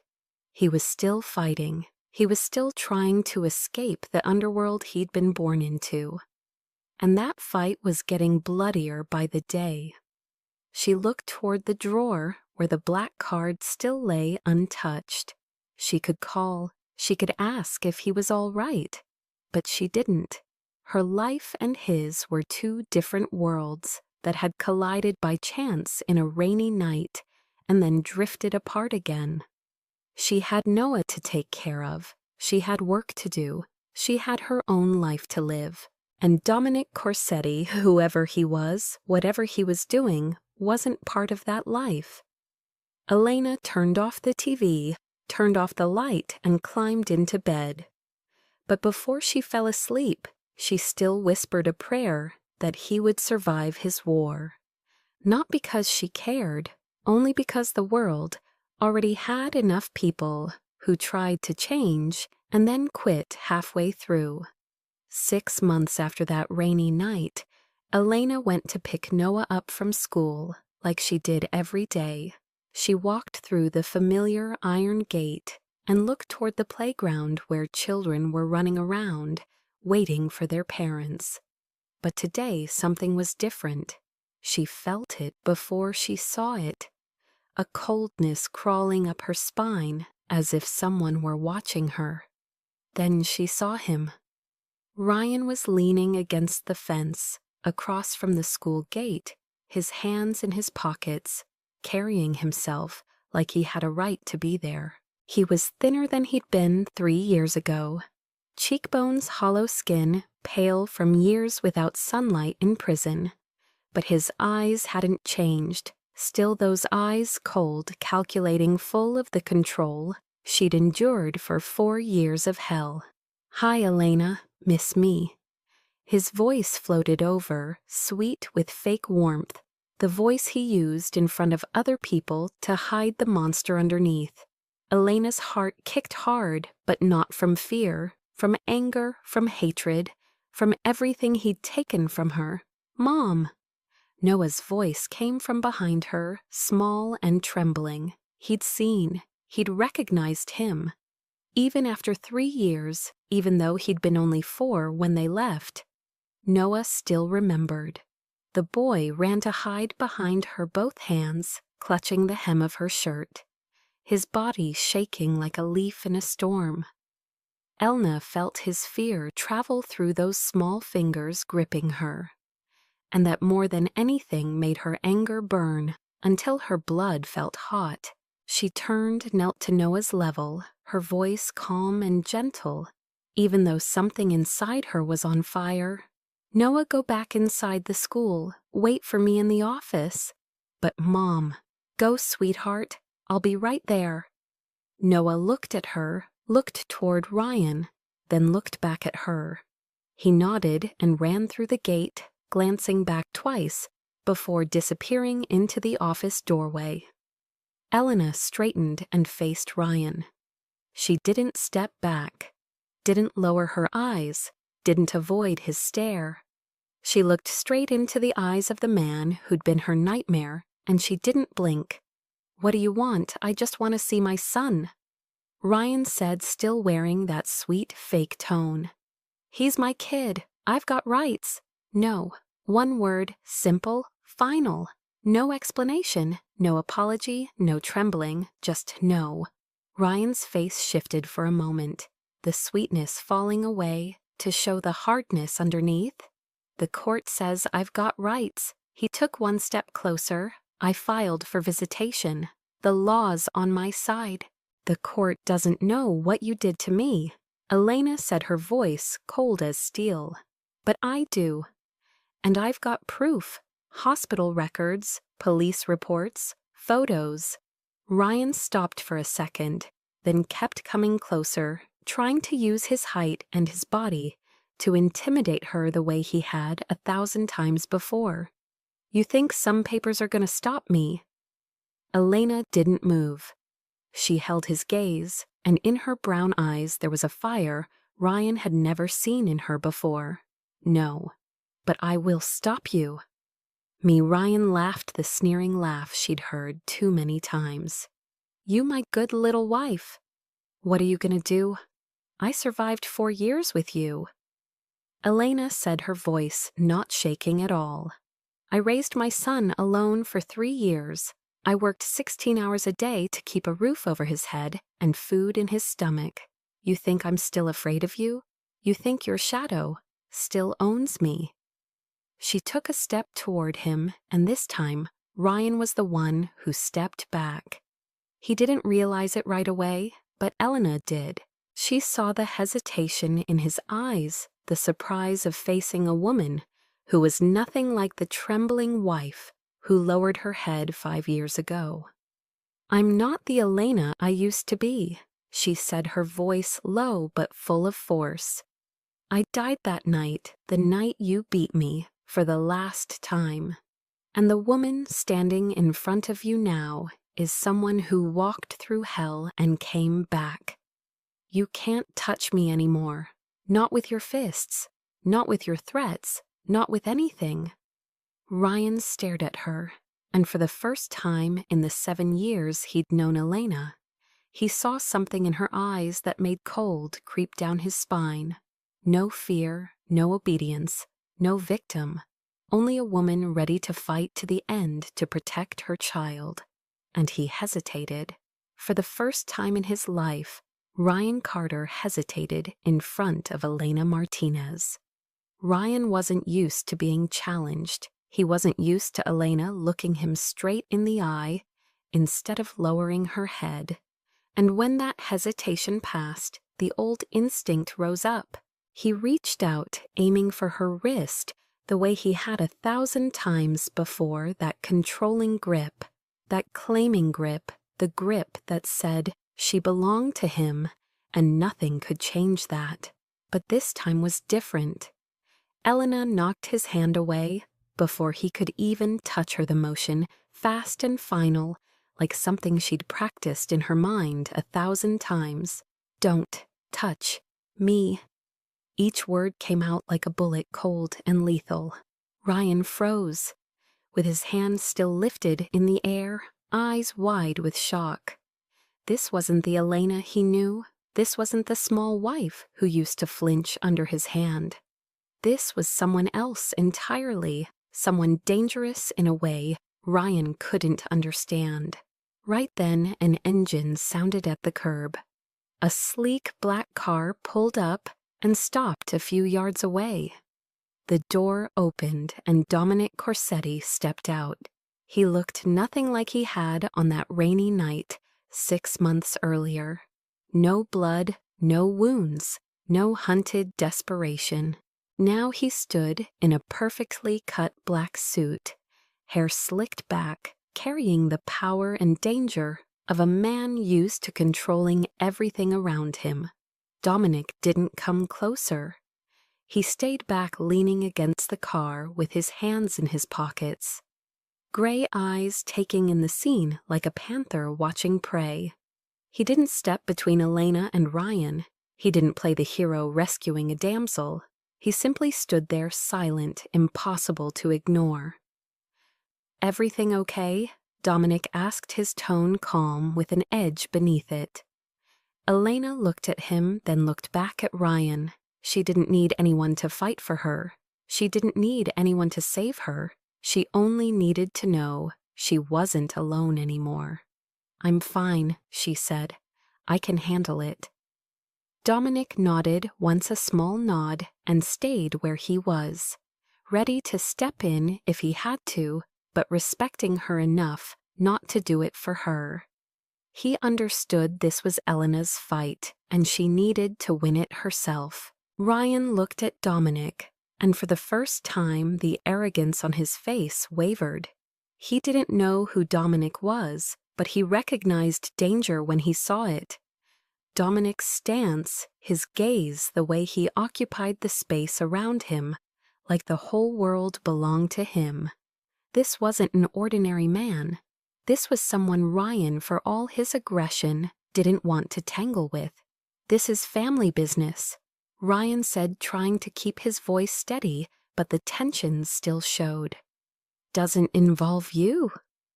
Dominic didn't answer. He only stared at Ryan with gray eyes cold as ice, and that silence was more frightening than any threat. Elena turned back to Ryan, and her voice carried cleanly through the air. "Here's what's going to happen. You're leaving. You're withdrawing your petition for visitation, and you're never coming near me or Noah again." Ryan gave a short, brittle laugh. "Or what? Or I'll make sure everyone knows what kind of man you are." Elena said, her voice unshaken. "Your new landlord. Your parole officer, your neighbors, everyone. I have hospital records with every injury documented. I have police reports you thought I'd never dare to file. I have photographs of every bruise, every scar, every time you hit me until I couldn't stand back up." Silence. Ryan stood there looking between Elena and Dominic, and he understood. Elena wasn't the weak victim she'd been. She'd changed, she was stronger, and she wasn't alone anymore. He didn't know who the other man was, didn't know what their relationship was. But he knew if he laid a hand on Elena, he'd be facing more than an angry woman. And Ryan Carter, cowardly wife-beater that he was still, had enough sense to know when to retreat. He looked at Elena one last time, eyes full of hatred and also fear, then turned and walked away. No looking back, no more threats.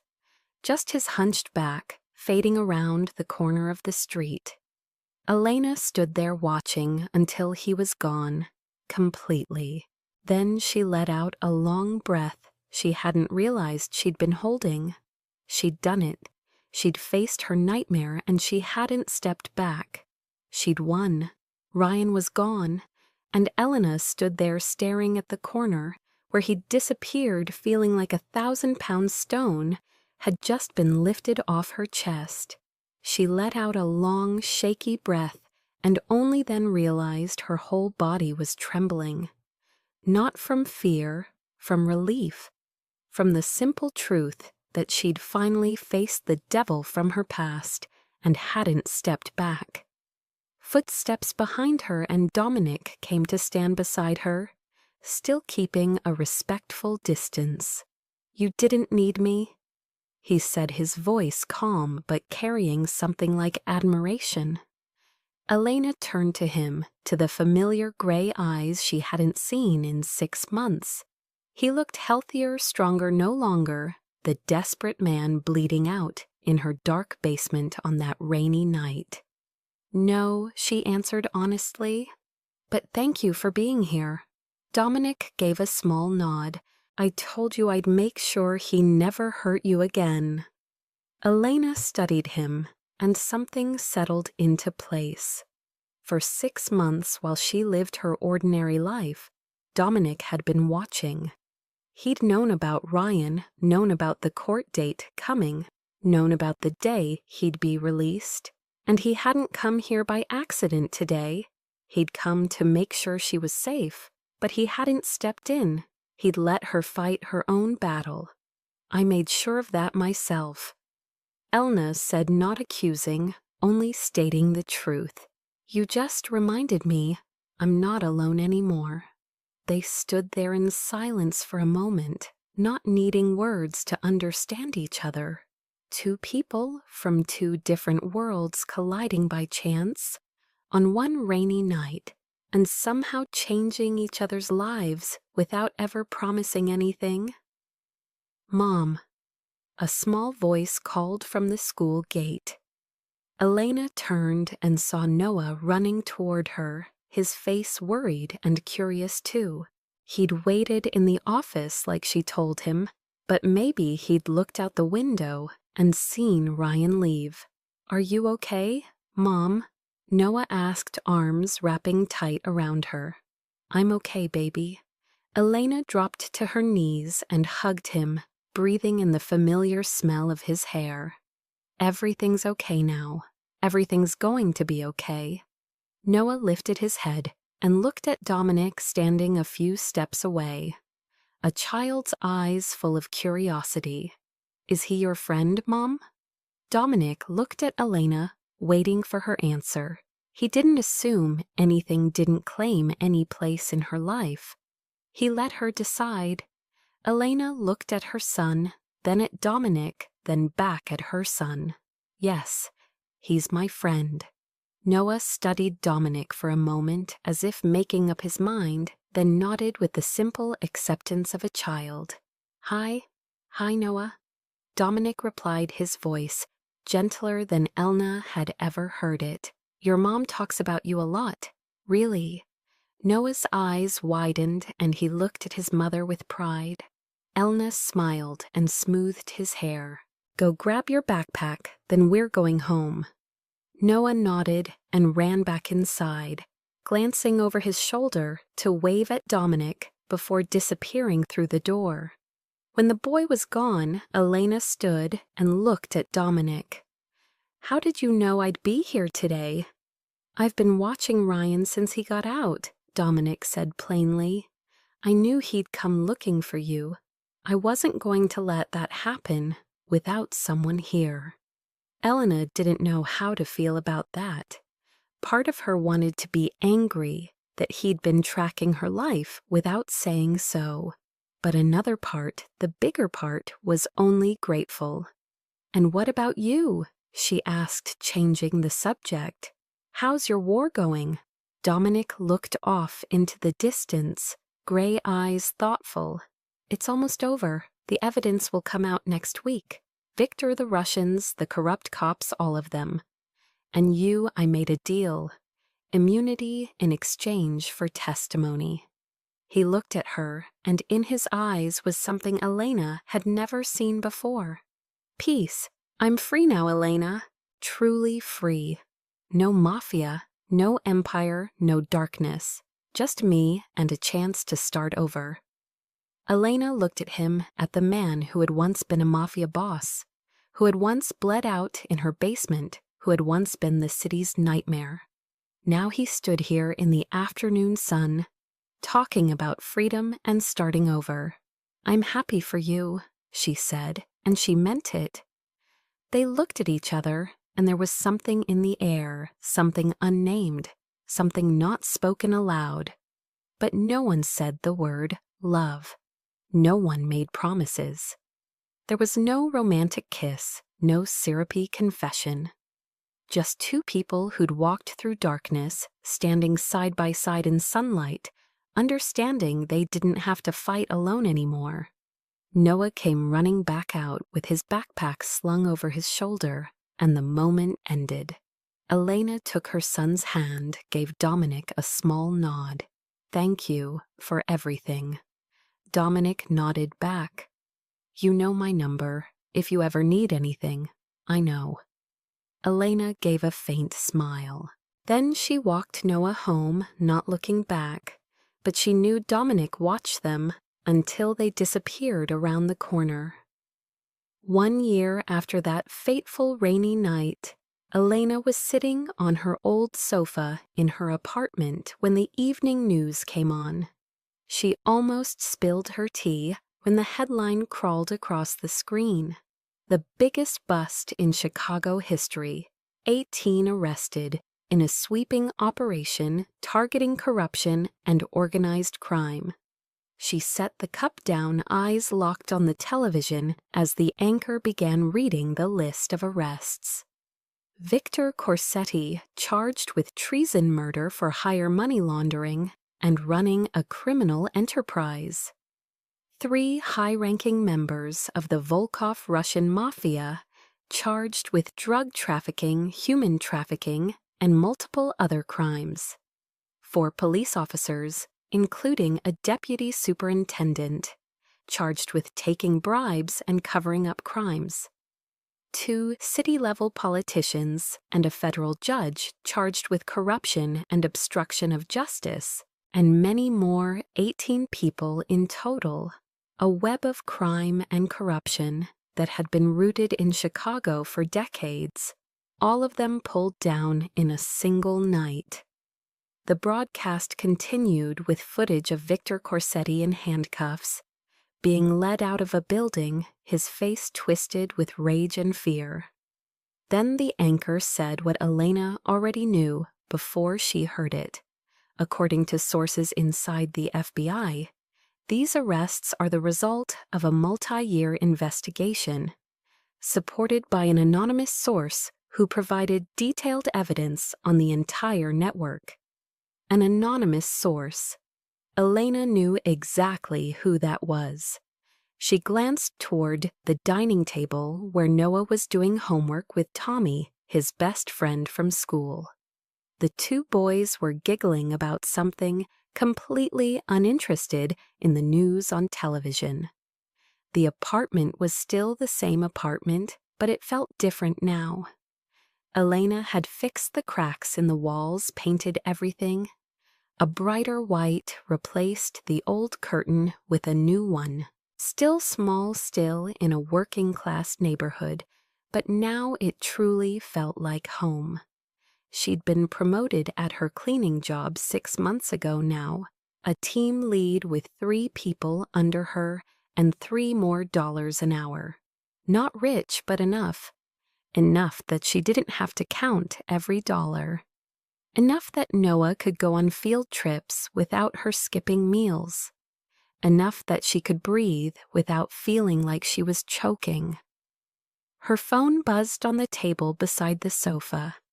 She looked at the screen, a familiar number she'd saved but never called.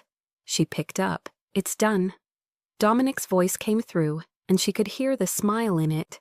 "I'm free. Congratulations." Elena said calm but sincere. A beat of silence.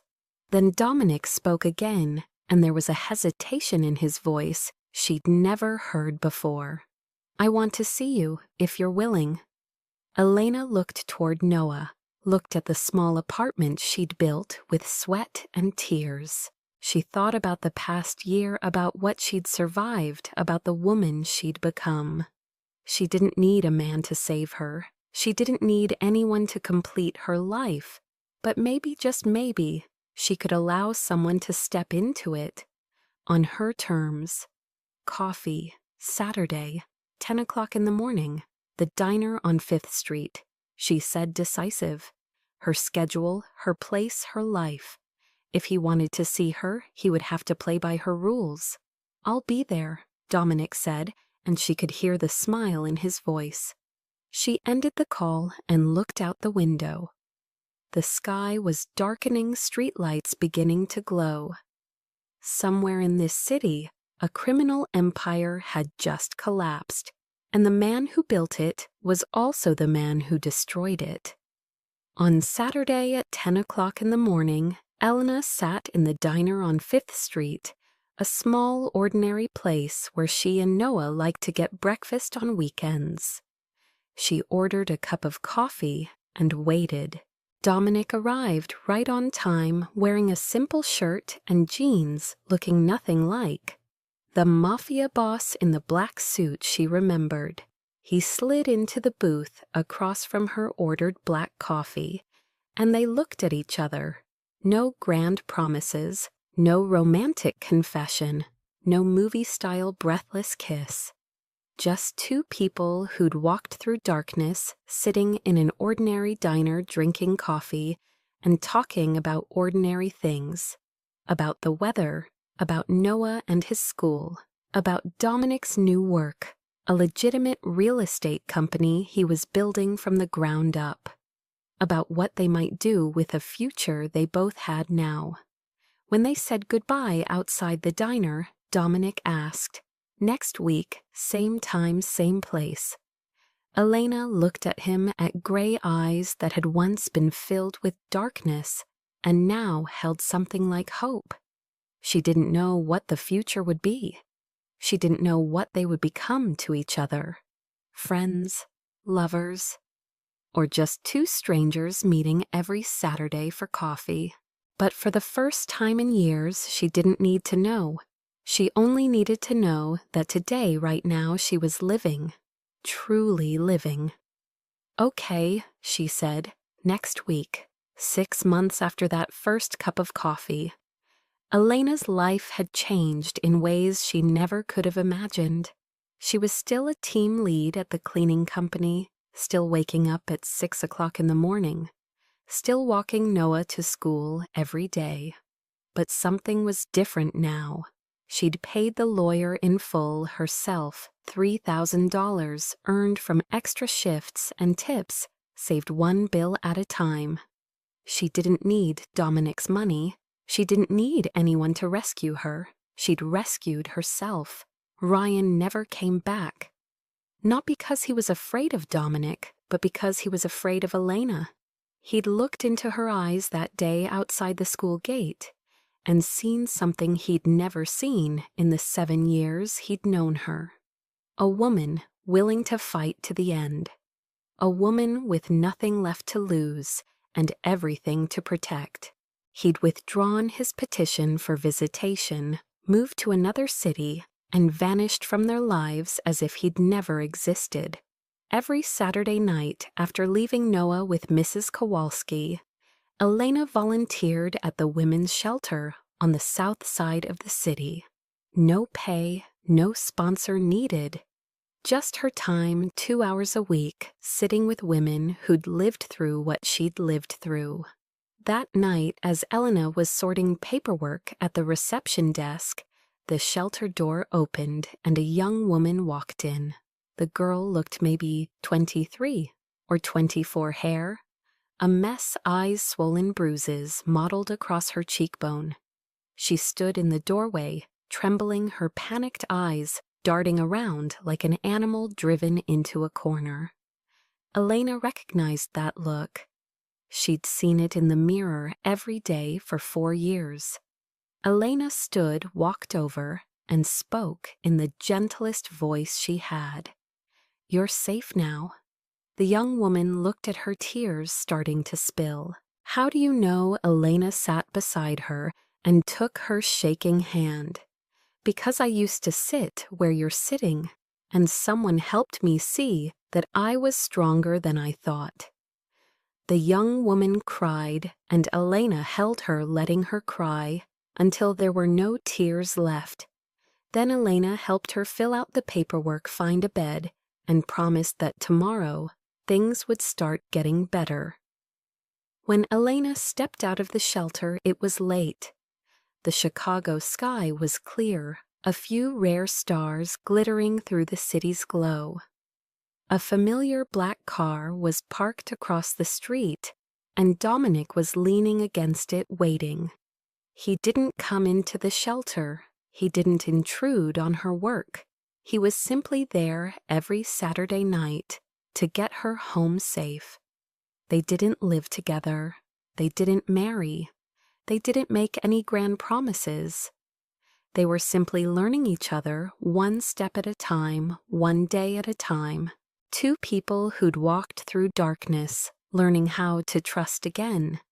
Learning how to open up without being afraid of getting hurt.